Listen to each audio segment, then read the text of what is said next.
Hello, everyone. Today, we are delighted to have Mr. Brahad Birch, who is a respected facilitator and coach who has spent years helping organizations rethink their leadership, emotional intelligence, and problem-solving abilities. His ability to turn complex ideas into meaningful, enjoyable learning is what sets him apart. So today, our discussion is mostly going to revolve around how workplaces are evolving faster than ever. Organizations are increasing their investments in learning and development.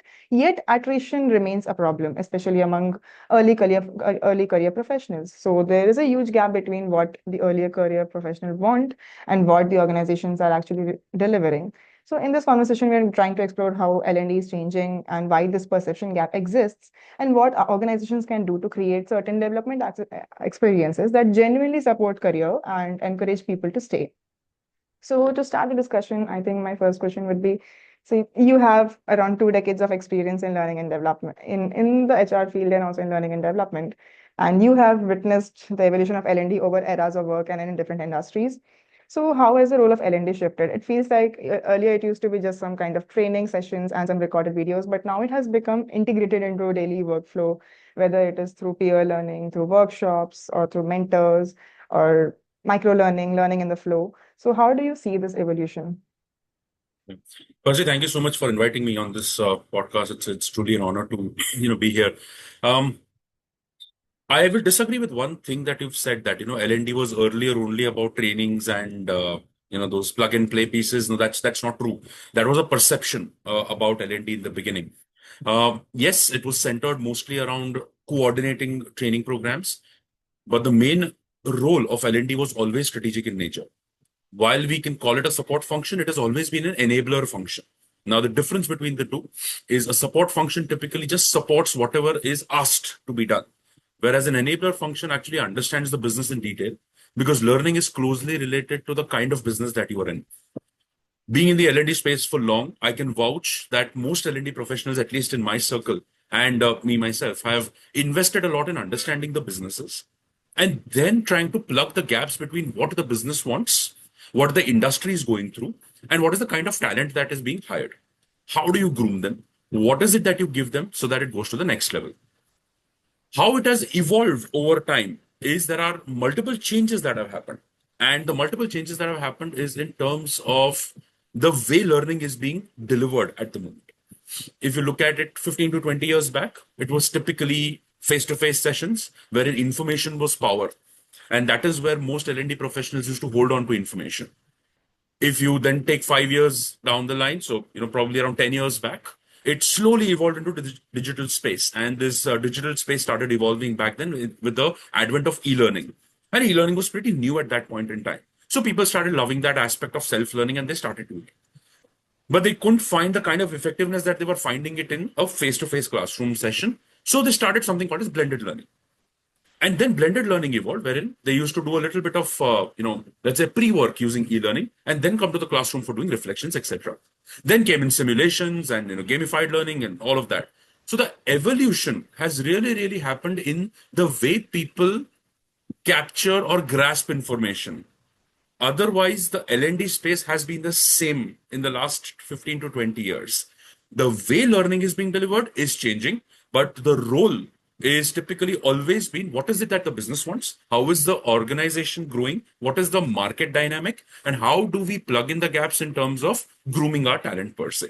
So that's the kind of evolution that we've seen in the last few years. So can we say that it has actually democratized a lot, and as well as it has become much more role specific, industry specific, and company specific, so that it actually delivers the value in the most effective way possible? Can this also be said about In it? terms of the solutioning, yes. Not in terms of the pedagogy. So, if in terms of the pedagogy, there are a lot of different ways in which modules are thought about. Succession planning is thought about. The career growth paths are thought about, etc., etc. But all of that has to be in sync with what the organization vision is. Uh, One major change that I'm seeing in the last few years is that the L&D folks or professionals were not as empowered, let's say 15, 20 years back, as much as they're empowered at this stage. Today, I think organizations are understanding the value that the learning and development side of things brings into the table. and they are being empowered to start thinking about how to groom people and how to grow talent. Initially, it used to be in the hands of business. And now there is a lot of power that has shifted to the learning and development team. So I think the responsibility and the ownership of grooming talent is now a lot more with the learning and development teams than it was 20 years back. So I wouldn't say it is very industry specific, but yes, what is industry specific is the kind of solutioning that happens through the learning programs or the kind of application that happens. Otherwise, there are similar frameworks or similar pedagogies that are used. It's just a matter of plug and play or a mix and match, that the best match that you are probably expecting, which allows the people to do whatever they want to do at their best potential level. That's how it is.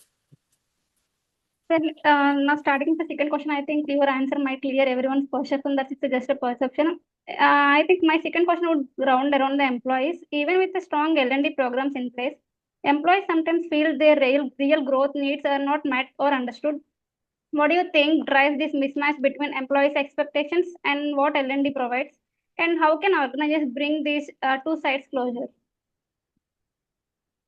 Well, I'll actually like to counter question you over here. Imagine that you are being given an opportunity to attend a IIM certification program or an IIT certification program versus come and sit for a session that has been arranged by the organization wherein you don't even know the facilitator's background. Which one will you choose and why? I think it's mostly IIM certification. It's a no-brainer, For right? me, It's actually, for me, I would. For me, I have gone through this, so my approach is usually looking at the facilitator, but more about the reviews also, because with certain certification courses of IIM and ISB and all other institutes, what I've seen in the reviews is that it's rather outdated and it turns out to be just recorded session and not something very interactive. So my approach is usually going to the reviews and talking to people who have actually attended that and how much value has it added, rather than just going to the facilitators and who the organization is.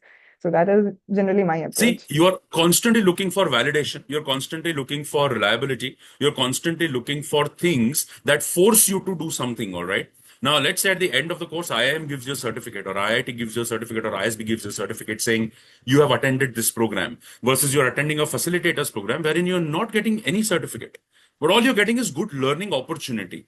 What people are looking at is, yeah, if I don't have a certificate, how will I get more money? Or how will I, leverage that to, counter negotiate with other organizations?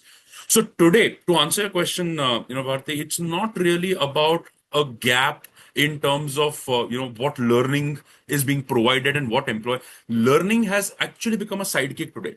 What's more important is, are you giving me a certificate, which I can leverage to take it to the next level?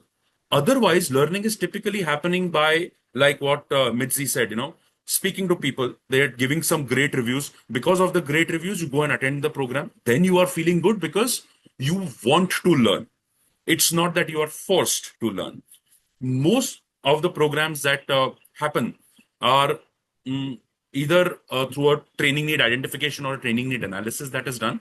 It is either nominated by managers or it is nominated by the organization because they feel it's a gap, versus really understanding as to what is my potential, what is the kind of role that I really want to fit in, and how is it that this is going to help me shape my career growth per se. So instead of talking to a Midzi or a Bharti, a manager is deciding what programs to do and how to do those programs per se. And that is where I think a little bit of inclusivity is missing today. And I'm not saying all organizations do that. Many organizations are bringing in the inclusivity now, wherein they are asking people what is it that they want to learn, and then they are giving learning programs. But still, in a lot of organizations, we see that programs like calendar programs are given, like a personal effectiveness program or storytelling program, etc. And people just go and attend because they love the words, right? Without really understanding, is it really required for me? As a matter of fact, nowadays AI has really taken over, correct? So all these 99 rupee courses, 499 rupee courses say, we will make you a master in 1 hour or 2 hours. And ultimately you sit for the program, 5% of learning, 95% of promotions. And then you're like, oh my God, I wasted my 2 hours of time just because it is AI. So instead of buzzwords, I would actually suggest the people who are wanting to learn, instead of going by buzzwords or a certificate, typically go by, what is it that I'm going to get out of this? Is it going to help me in my purpose, my vision? Or is it really helping me grow in my career as an individual? Versus, am I going to get more money after doing the certificate course? I think if that mindset changes in the learner, I think everything around will change. So, Bharati, long story short, I think this is what I would like to say to your question. So actually, I have one question around this. Usually, the learning and development programs are done on rather organization level or sometimes even at team level. But individual needs differ from what expectations I have, what skills do I want to learn, or where do I actually lack, where people lack, depending on the review, feedback, and observing an individual. So, do you feel there can be a bit of mismatch between what organizations or at what an organizational or team level is being provided and what I really want as an individual, which will really help me grow in my career, whether it is something a hard skill, it could be some technical skill, or it could be some soft skill, or it is one of the weaknesses that I have, which I have to come over. So do you feel there could be a little bit of mismatch in the way it has been Oh, there is a designed in a huge one size mismatch. fit all method? It's not a small mismatch, it's a huge mismatch, all right? But the problem Mm-hmm. is that what you need to understand is now that newer generations are coming in, every organization has at least three generations working with them, if not more. So some of them still have the boomers working with them, all right, as non-executive directors, etc. But you have a Gen X, you have a millennial, and a Gen Z, and now Alpha is coming in. The kind of access to information that the earlier generations had was less. So they had to struggle, they had to work hard, and they had to pave their way for success.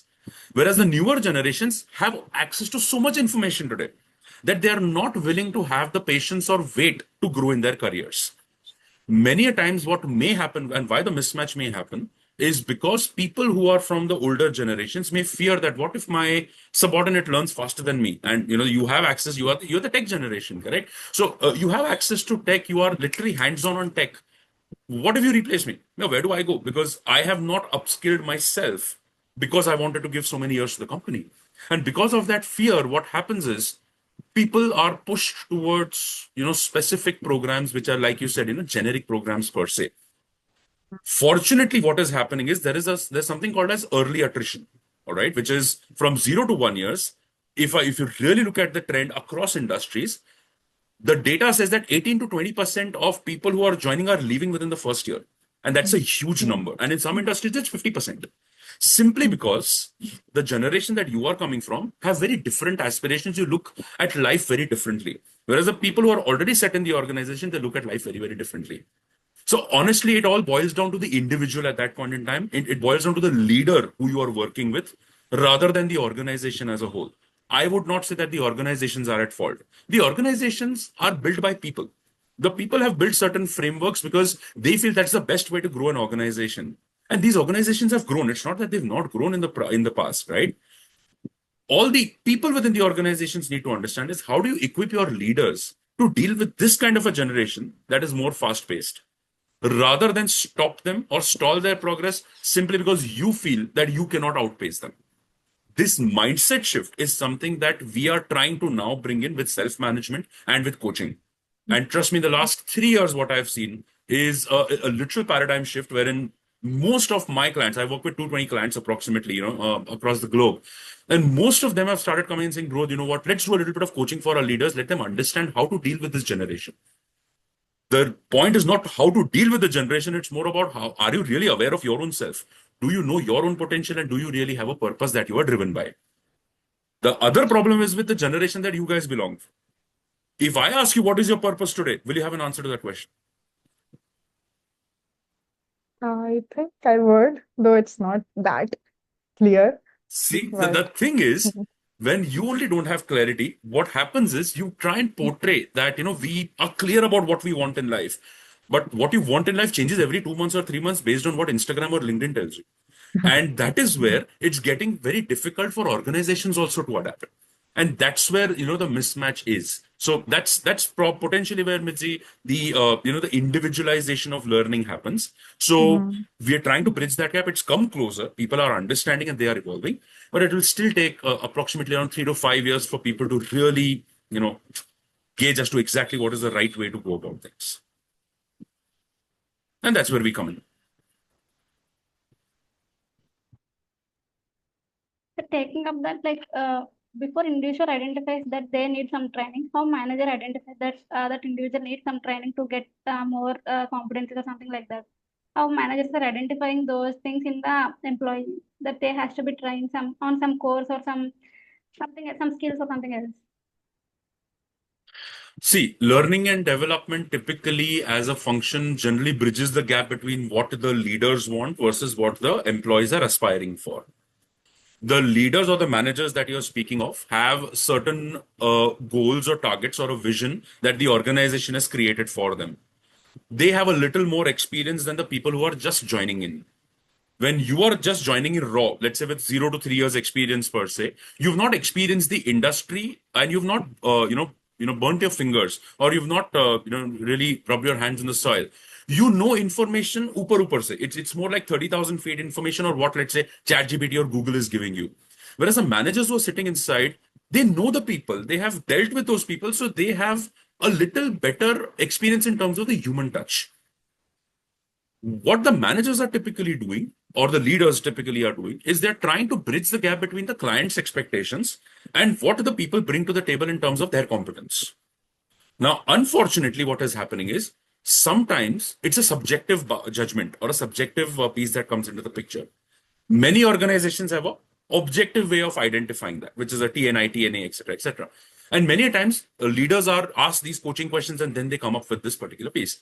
But what you need to understand over here is that they are closer to the client. They know the client very well. They've seen some observations. They've seen some trends, and based on that, they are coming up with, some gaps that they are seeing in the people. Right? They also need to improve. It's not that they don't need to improve at all, but at least to bridge the gap between the two, they need certain set of competence that they can showcase to the client.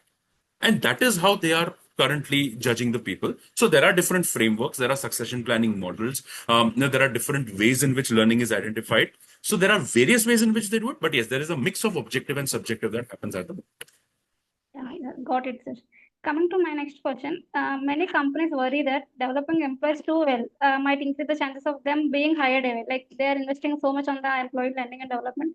What are your views on this issue? And from your perspective, how should organizations approach skill development without letting that fear hold them back? The problem is not about people leaving after they've learned.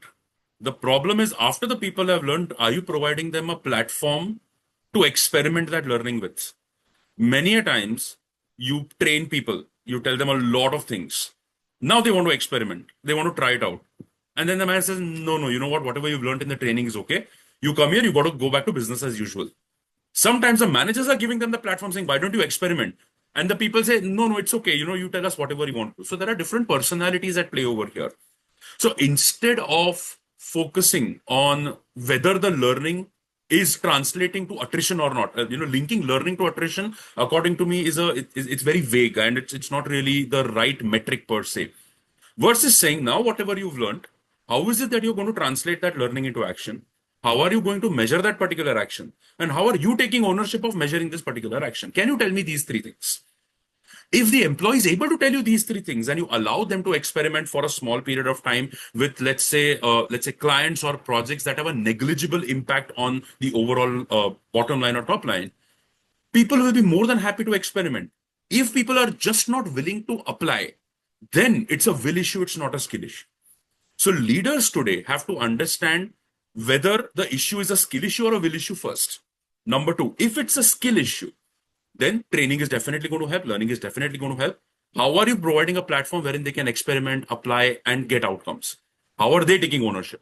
If it's a will issue, use a little bit of coaching methodology, ask them what is going wrong. Is their aspiration really matching what the organization is looking at? Or is there the wrong hire completely? And if it's a wrong hire and they are leaving, I say you should be happy that they are leaving. Otherwise, they would become roadblocks for you in the future. So linking learning to attrition, according to me, is, it's not really great. What you need to understand is, are they willing to experiment, and do they understand the impact of whatever they've learned and applied, and are they adding value? And how are they adding value? It could be less turnaround time, less error rates, less escalations, customer satisfaction. It could be any of those. But are they able to metricize that? If you're able to form this kind of a thing, I don't think attritions will ever be a problem for anybody. My take. So how I was looking at was, if either learning and development could be according to what the employee wants. If it is according what the employee wants, they are either going to experiment a lot, grow, and they're going to stay in the organization and be a great resource, or they might just not experiment around. They might not learn a lot, and it would be more like a stagnant employee, and we might not explore their potential in full length. Or if the learning and development is good, they might just learn that there's so much investment that goes in, and then there might be some other perks, whether in terms of compensation or other benefits, and they might just leave the organization. And now you have invested so much in learning and development of an individual, and now they have left. And now some other person is going to come in, and again that investment is going to happen. So how does learning and development as a team deal with this challenge, of workforce leaving so soon, and once a replacement is coming, then how do you manage the same thing across? Like, this is a lot of investment going in it. Well, firstly, that's a great question. I think these are the questions that we are typically asked whenever we are going for a consulting or a coaching gig, right? See, what you need to understand is that the learning and development team must act as a strategic partner rather than as a execution orientation enabler kind of a thing. All right. Now, why I'm saying a strategic partner is when you're investing in learning, who are you investing this learning in? Is it every employee that comes into the picture? So today, in situational leadership, we have something called as a competence and commitment model. All right. Now, are you just looking at competence, or are you also looking at the commitment over here? Typically, leaders are unable to figure out who is the one that requires training in terms of skill for competence, and who is it that requires coaching in terms of commitment.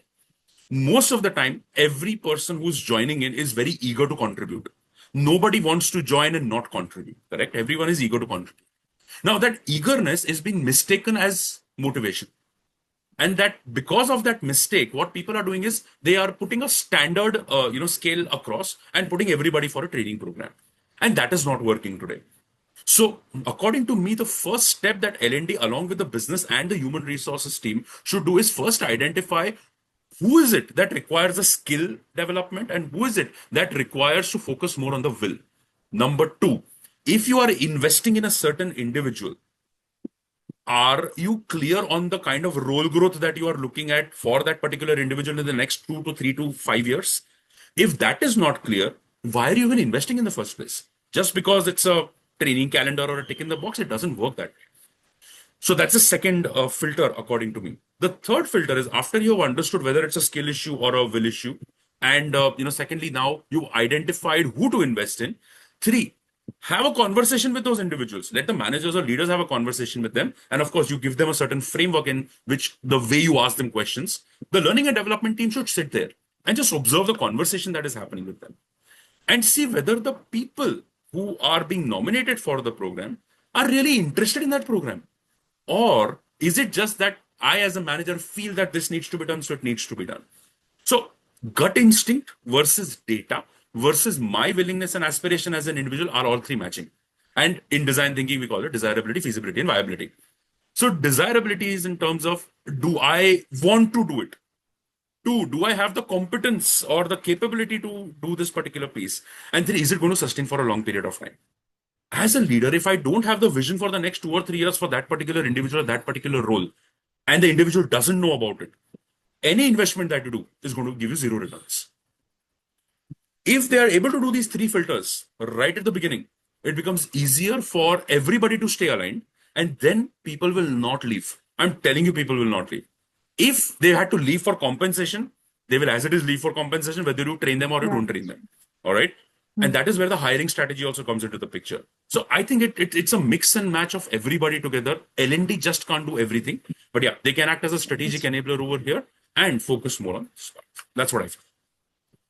So here you talked about the impact, and this raises another question. So sometimes for the traditional learning and development programs, the impact is measured by if the person has completed a certain course, if they have, certain completion rates. But how do you really measure the impact? If the person is satisfied or not? Is it really contributing to them staying for a longer time, and it's not, the learning and development camp is not contributing to higher attrition? How do you really measure this impact? Are there certain frameworks? Is there certain methodology that is followed, which you believe is very effective in measuring that impact? Great, you're going to be shutting my business down. Okay. All right. So I'll give you one of the ways in which we typically, at least I typically work with my clients per se, and we call it the success case evaluation logic. All right. Now, what is the success case evaluation logic? Is typically before a program, we identify 3 to 5 parameters that the leader wants to see as a change in the individual. All right. And these could be, let's say, ownership or accountability or, let's say time management or innovation, and you can call it anything. We then ask the leaders, how is it that you are going to measure whether this person has really innovated or whether this person is really taking ownership? How do you know that? How do you measure success? They say, you know what, we measure success by, let's say, less number of escalations or less number of reworks or error rates or less number of emails. Boss, I'm sick and tired of getting emails from this person every single day. So we take those subtle parameters. We then sit with the individual and say, what out of these do you think is something that you will be able to reduce or you'll be able to increase based on the learning? They give us that, we'll be able to potentially, let's say, reduce rework, or we may be able to reduce error rates. We put a percentage out on those 5 parameters, and then we design the entire curriculum based on that. So the individual and the leader know exactly what we are measuring at the end of every single program. And once that happens, it becomes easier for me to run the program in a particular way and channelize that piece. So this is a framework. It's called the success case evaluation logic.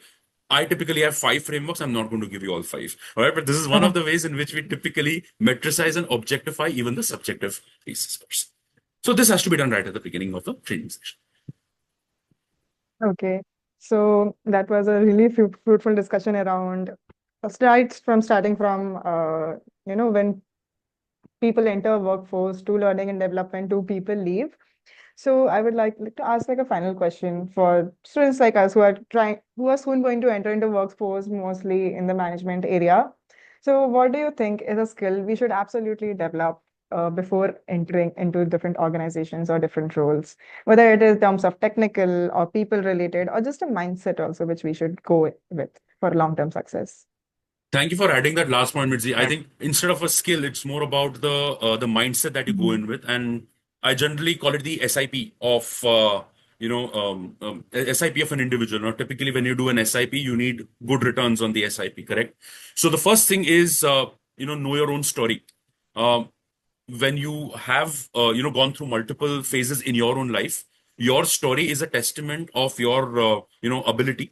And do you know your own story? I mean, can you present your story to the world, and world says, wow, you know what, Midzi has done great work, or Bharti has done great work. So that story is something that you should stay, it should stay with you. The I typically stands for introspection. Introspect on what is really your purpose, what is your ambition, what is it that you really want to achieve in life. Once you understand that, divide it into 5 themes as to what are the 5 ways of achieving that purpose. Out of those 5 ways, how is it that I can make smaller milestones and go ahead with that? All right. And the P per se, for me, P personally stands more for the personification of the entire piece. Now, when I say personification, is you have a persona, all right? You need to bring that persona out in front of the people you are working with. So if you are somebody who's very assertive, you've got to stay assertive. You do not need to change your personality for the people you are working with. You need to tweak your behavior. You don't need to change your personality. Again, in personification, we typically talk about how is it that you are saying things, how is it that you are capturing information, and how is it that you are trying to understand the intent of what is being said rather than taking it at face value. So according to me, if you have these 3 SIP in place, what will happen is over a period of time, you will be able to compound and your story will keep growing. Once your story keeps growing, your introspection keeps happening. Once your introspection keeps happening, your personification is going to be at the next level altogether. If you're able to visualize this, I think your generation is going to be a tough one to beat because you guys are really smart. And what organizations need today is a complementary skill, which actually you have versus the experience that the leaders have. And if I think both of you come together, I think it's absolutely unbeatable. So I think these are my final thoughts. So, yeah. Thank you so much, Mr. Parad. Like, it was such a good discussion around our main topic, which is learning and development and attrition in early level professionals, as well as it ended on a really nice note for us, early career. people of how we should enter the workforce so that we are also in for a long-term success. Thank you so much for participating in this discussion. I'm sure our followers are going to love this and they are going to take something very valuable out of this whole discussion. So Pleasure. thank you so much for participating and giving us your time. Thank you so much. Pleasure's all mine. Thank you. Have a wonderful evening.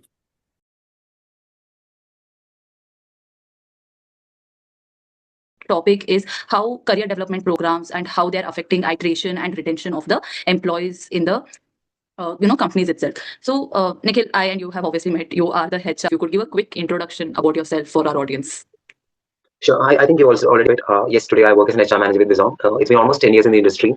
It's been almost 4 years with Bizom. Currently, I take care of talent acquisition, I take care of employee engagement, I take care of employee life cycle, of course, end-to-end of HR.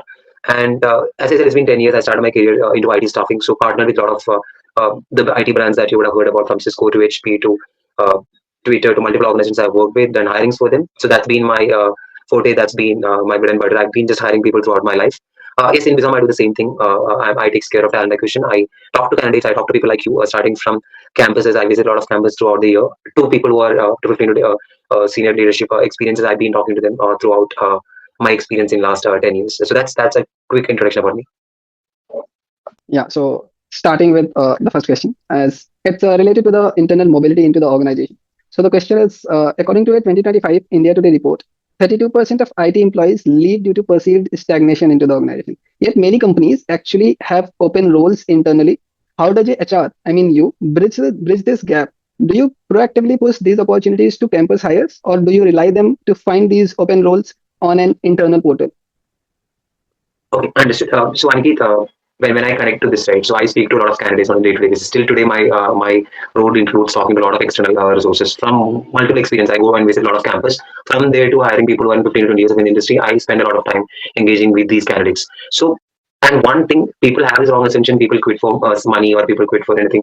One of the major reasons that I hear is that they feel they're getting stuck. Right. So somewhere where HR tends to fail is that they kind of push themselves to sell the opportunity more to the external candidates they come across, rather than speaking to the internal pool they don't see existing within their own organization. So what generally happens is there's a lot of effort spent on job postings, talking to external candidates, trying to match with the opportunity that we're having, but rather actually what should be focused is also on shifting people internally and scaling them to these roles which we can actually internally hire our people. And this is what we should focus on, is like what we say as the internal headhunting. Right. So basically identify the right resource, identify the potential, map them to the right skills, and eventually grow them or scale them to these roles. What eventually happens here, the whole thing that you guys spoke about, attrition, right, or people leaving, people quitting, actually gets solved when we are actually able to show them this career growth opportunity. And how do we show them this career growth opportunity? Is actually mapping them to better roles, better responsibilities, and better profile growth, which eventually what their aspiration is, right? So you will find a lot of people getting moved from customer success roles to product roles, right? From a lot of roles which are into operation to customer success roles, right? From a lot of QA roles to business analyst roles. I'm saying this as an example, but that's what something that I've been personally practicing, right? Or having conversations with my internal stakeholders, department heads, understanding each team when a new role is open, and doing that internal mobility within an organization. So I think that's something which I've been practicing, trying to understand what actually the goals of my people are. When we open a new requirement, try to see. Of course, IGP is a word which is very, very vintage in nature, but practicing it on a real time is understanding the skill of each of my employees and mapping them to what their future needs are or their aspirations are. Really actually helps in closing my requirements internally itself.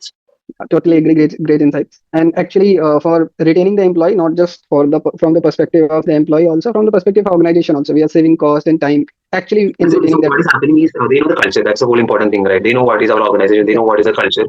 Most importantly, they know what is the business. Right, and the time that it takes for a new resource, or how much ever the person has an external experience, the time that person takes to scale, understand understand the whole core and soul of this one particular organization is very, very important, and that gets very, very easy when we do that internally. Nikhil, great answer. At least I can say that I have seen Nikhil actually practice it. Not just my first job, even my second internal role switch was also headhunted by Nikhil itself. So I hope more HRs, practice this, and not all Gen Zs are flight risks. So talking about Gen Zs, right? A November 2025 report by Randstad India noted that 38% of Gen Z employees quit within a year, and driven not by the pay, again by the desire for the fast growth, which we have been discussing. Someone leading a campus hiring, how do you handle this reality? Do you, budget this high churn, or do you have specific stickiness strategy for the first 12 months of the employment? Understood. Got it. I think as you said, right, Gen Z has been the topic. I think the maximum memes in corporate today are made on this particular topic, and it has been taken on a very. I feel it has been judged a lot rather than seeing the pros and cons of it. And as you said, right, today in a year I go, I meet a lot of campus. I go and meet students. I speak, I talk to them, I connect with them, I understand what they actually do.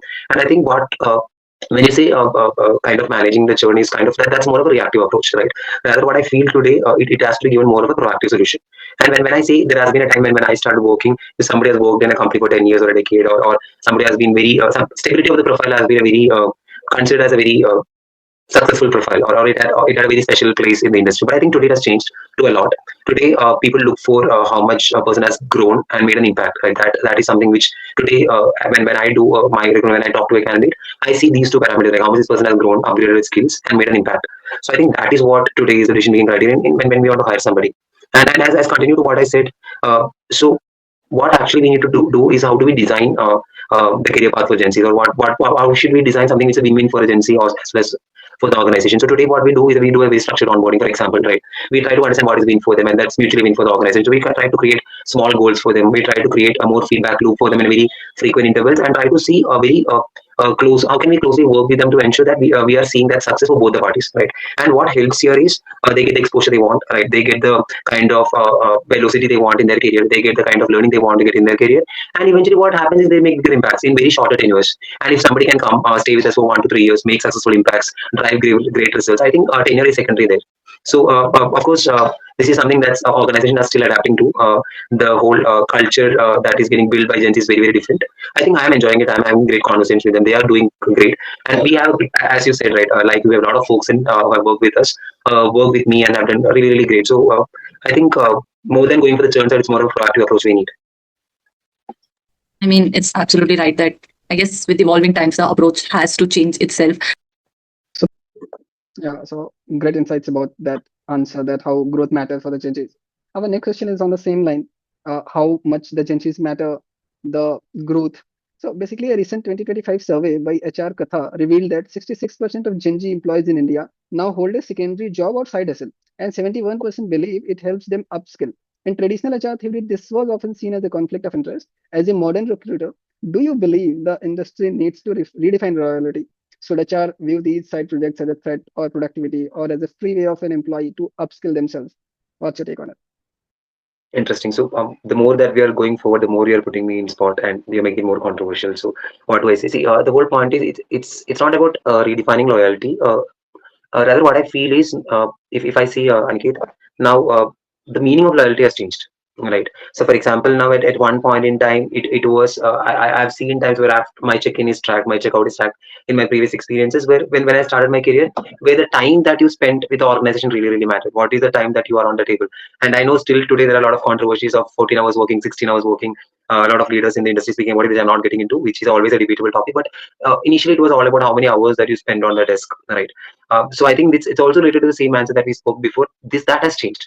Today it is all about how much impact that you make when you're in the system, right? So of course when you're hired for a particular role, if you are taken for special doing certain things for the organization, how much you are on that is what today matters. And that is what I see what loyalty is, not the number of hours that you spend, but rather what you bring to the table, right? And then comes your passion, or what you do beyond your work. And that's your freedom. That just makes the person a little more happy and better. And that eventually is a return for me, right? If I see it on a very selfish note, that brings a lot of productivity and productivity backward to us. For example, somebody who's an engineer who loves coding, who's passionate about coding and passionate about technology, goes and runs YouTube channels, goes and attend workshops, goes and do a lot of trainings and certifications, teach people, right? It just makes him more better in his skill, and that's eventually giving us back in terms of return, right? Building network, doing workshops, or running and doing whatever you like in social media, doing campaigns. A lot of social media influence that happens today externally, and they coming back and doing our work really, really great. That's not something that's create any conflict for us, unless and until there's an overlap to the business, right? As long as they are not directly doing something that's matching, or that's creating a conflict of interest towards the business that we are doing, that is the only problem I think can create any kind of issues. So that's something called as transparency, being transparent, right? So it's all about, if they can tell us what they are doing, right? They trust us, and we are able to understand there is no overlap. I think that is something that we should encourage, because eventually today the mental health of the employees really, really matters, right? The whole happiness that they're getting when they are in the workspace, they're able to enjoy the work, they're able to feel work is fun. That is what is more important, and for that they should follow their passion. So thank you for the great answer. I mean, I do understand that, it is about transparency, and obviously employees are allowed to, follow their passion and everything. And I mean, how is it an interview if we don't put you on a spot and ask you a few more controversial questions? Thank you so much, Nikhil, for such an interactive and insightful session. And we got to know that the decades of experience have shown through the answers, the kind of insights that you have given, not just, covering the changes, their expectations, and from the organization perspective, what an organization wants, and how the HR plays that role in binding the expectation of an Gen Z or any employee and the expectation that an organization have. So getting insights is so much valuable for us.